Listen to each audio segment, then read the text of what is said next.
ఓం శ్రీ గురుభ్యో నమ. ఉచ్చిష్ట మహాగణపతి దేవతాభ్యో నమ.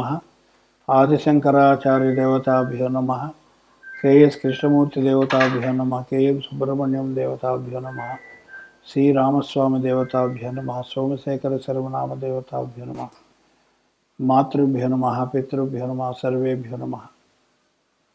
ఇవాళ 12 రాసుల్లో రేపు 17వ తారీఖు గురు కర్కాటక రాశి ప్రవేశం సందర్భంగా మేషాదిగా మీనం వరకు ఉండే 12 రాశులకి ఏ విధమైన ఫలితాలు ఉండవచ్చు అనేటువంటి ఒక అంచనాన్ని మీ ముందుకు తీసుకొచ్చే ప్రయత్నం చేస్తున్నాం.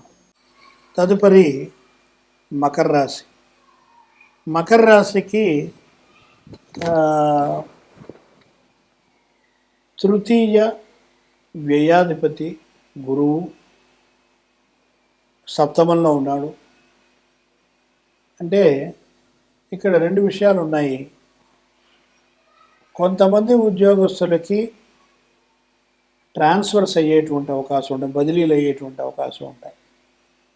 అలాగే కొంతమంది పెళ్లి చేసుకుని ఫారిన్ కంట్రీలో ఉంటూ ఆడవారైతే మగవారు ఇక్కడ ఉండడం, మగవారైతే ఆడవాళ్ళు ఇక్కడ ఉండి మగవాళ్ళు అక్కడ పనిచేయడం, అలాంటి కొన్ని ఇబ్బందులు గతంలో జరిగినప్పటికీ జనవరి నుంచి ఇవన్నీ సద్దుమణిగి వాళ్ళు చక్కటి సంసార జీవితాన్ని ఉభయులు ఫారిన్ కంట్రీలో ఉంటే ఫారిన్ కంట్రీలో లేదా ఆ కంట్రీలోంచి వచ్చి మన భారతదేశంలో స్థిరపడి వీళ్ళు హాయిగా హ్యాపీగా ఉండేటువంటి అవకాశం మనకి కనబడుతుంది.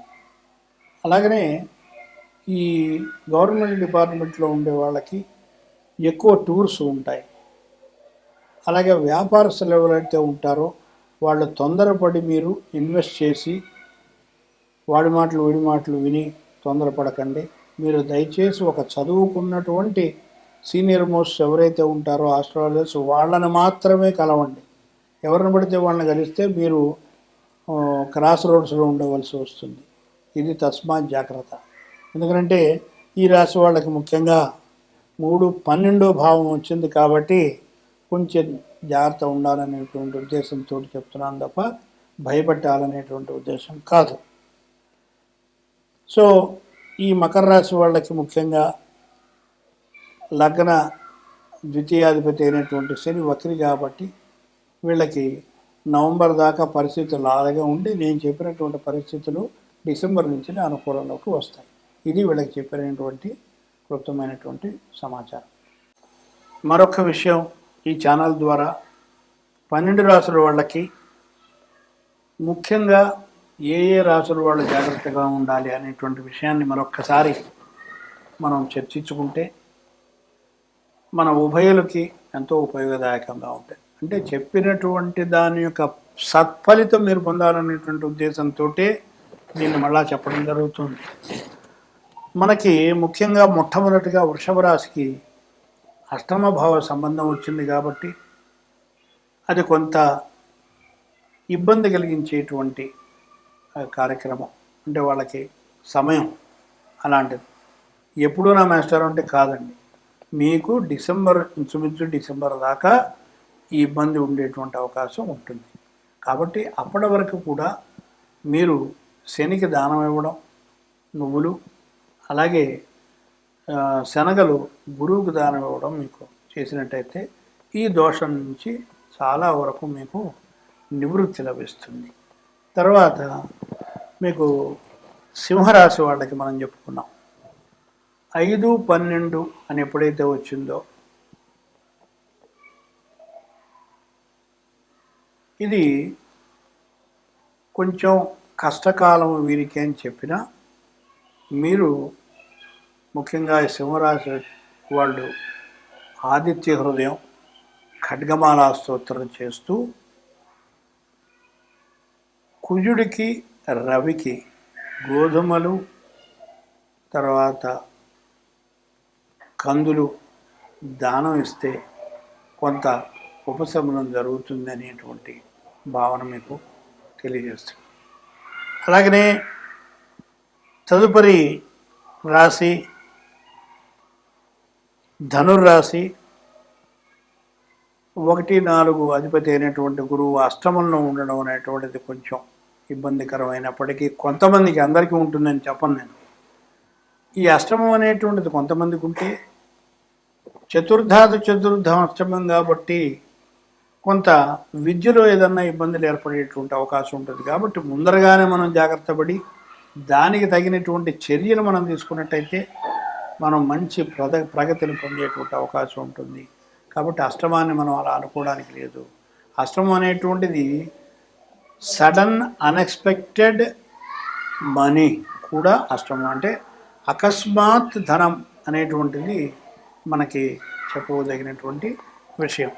ఇంకా ఇంకొక విషయం ఏమిటంటే మకర రాశి వాళ్ళకి కూడా 3, 12 అంటే ఎక్కువ తిరుగుతూ ఉండడం, అంటే వాడు చెప్తారు త్రిపాది అని చెప్పి అంటూ ఉంటామే, అలాంటివి ఎక్కువ జరుగుతూ ఉంటాయి. ముఖ్యంగా వ్యాపారస్తులకు ఎక్కువగా ఈ పాపం ఈ సంవత్సరం ఎక్కువగా ఉంటుంది తిరగడం, మామూలు తిరగడం కంటే కూడా. కాబట్టి వీళ్ళు ప్లానింగ్ ఎక్కువ చేసుకుని మొత్తం అన్నిసార్లు వెళ్ళే కంటే తక్కువ సార్లు ఎక్కువ మనం వాటి నుంచి లాభం పొందేటువంటి అవకాశం ఎలా ఉంటుంది అనేటువంటి ప్లానింగ్ మనం వేసుకున్నట్టయితే మీకు అన్ని విధాల మీకు ఉపయోగదాయకంగా ఉంటుందని నేను చెప్తున్నాను. అష్టమం 12వ భావం వచ్చింది కాబట్టి 12వ భావం అంటేనేమో హాస్పిటలైజేషను ఇలాంటివి ఉండవండి. కొంతమంది ఏదైనా తప్పిదాలు చేసి వాళ్ళు ఇబ్బందిలో పడి జైలు పాలు అవ్వడం లేదా పోలీస్ స్టేషన్లో పెట్టడం ఉంటే వాళ్ళందరూ రిలీజ్ అయిపోతారు. వాళ్ళందరికీ బెయిల్ రావడం, రిలీజ్ అవ్వడం, ఒక్కొక్కటి కార్యక్రమాలు స్టార్ట్ అవుతాయి. తర్వాత రీఇన్స్టేట్ అనేటువంటిది కూడా నెక్స్ట్ ఇయర్ కల్లా అయిపోతుంది. ఎవరైతే ఉద్యోగం పోగొట్టుకున్నారో వాళ్ళు కూడా.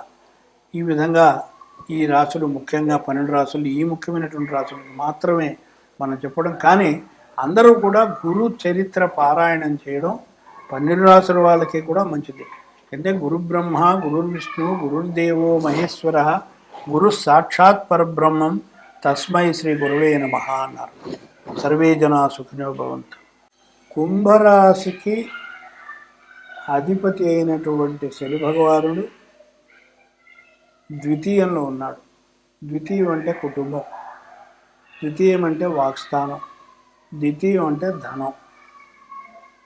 సో ఈ 3 కూడా ఈయన వక్రిగా ఉండడం మూలంగా అన్నీ వెనకబడతాయి. అంటే ఏది ముందరికి జరగదు. మీరు మాట్లాడేదానికి పెడార్థాలు తీసుకునేటువంటి అవకాశం ఎక్కువగా ఉంటుంది.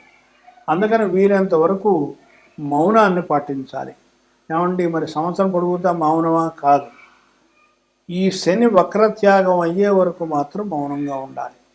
దాదాపుగా మీరు డిసెంబర్ వరకు కొంచెం అలాగ సంయమాన్ని పాటిస్తే ఆ తదుపరి జనవరి నుంచి మీకు ఈ డబ్బు సంబంధం కానీ, వాక్ సంబంధం కానీ, శత్రువులు ఎవరైతే ఉన్నారో వాళ్ళందరూ కూడా మీరు మెల్లగా మీ దగ్గరికి వచ్చి మాకు ఈ విధమైనటువంటి పరిస్థితుల వల్ల మేము మిమ్మల్ని ఇలాగ అనుకున్నాము, ఇదిగో మీ దగ్గర తీసుకున్న డబ్బు ఇది అనేటువంటి మాటతో తిరిగి ఇచ్చేటువంటి అవకాశం కనబడుతోంది.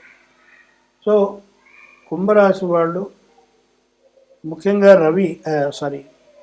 గురువు 6 ఉండడం మూలంగా, 6 అనేటువంటిది సర్వీస్, ఉద్యోగానికి అప్లై చేసి రాకుండా ఉన్న వాళ్ళకి, ఎవరైతే కొన్ని కంపెనీల వాళ్ళు ఇంకా మీ టైం ఉంది తర్వాత చెప్తాము అనేటువంటి వాళ్ళు రేపు డిసెంబర్లో ఆ విషయాలు తెలిసి వాళ్ళకు ఉద్యోగం వచ్చేటువంటి అవకాశం కనబడుతుంది. అలాగనే వీళ్ళు ముఖ్యంగా శనగలు, శనికి నువ్వులు దానం ఇస్తే మంచిది. ఇది చెప్పదగినటువంటి విషయం.